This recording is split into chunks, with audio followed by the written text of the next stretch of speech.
One of the best things is to actually buy something that somebody made, that actually somebody's hands are on it. You can feel when somebody did did a painting by hand or did a sculpture by hand. It actually emanates the artist's, not so much intention, because that's getting a little touchy-feely, but you can really see and feel when somebody's hand is on something, and there's nothing like having a room or a house, not necessarily full of that, because everybody can't do that, but you can be really smart about placing one single painting.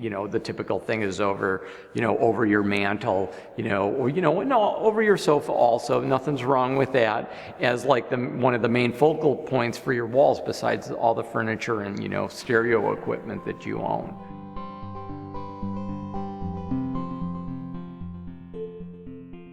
I think the most practical steps you could take would be just get out there and sort of ease into reading about art, reading about art in the art section of the paper, magazines, actually going to museums and galleries if that's not in your normal day, not so much day-to-day, but more like a weekend-driven thing.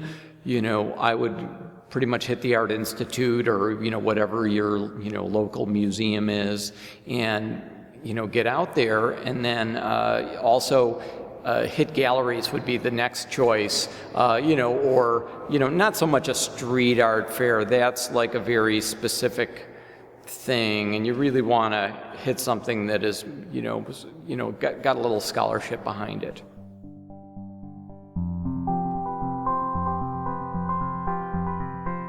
When buying a piece of art, you definitely want to make sure you're getting what you pay for, basically. So, artwork could be $100, or it could be $1,000, or it could be $10,000. I mean, those are pretty easy increments to think of.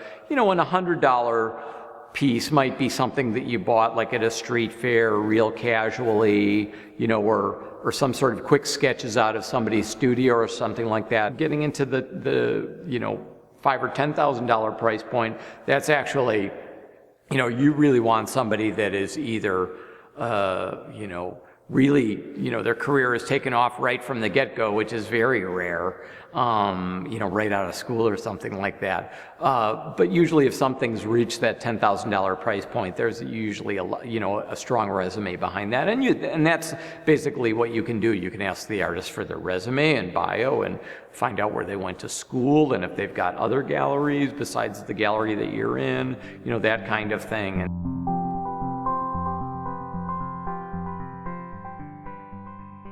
There's absolutely nothing wrong with buying from an artist. And probably the best situation to do that is some kind of studio walk, just as you get a good read on everything if you've got like a handful of artists to compare it to, if you've not really gone out and done too much searching for art.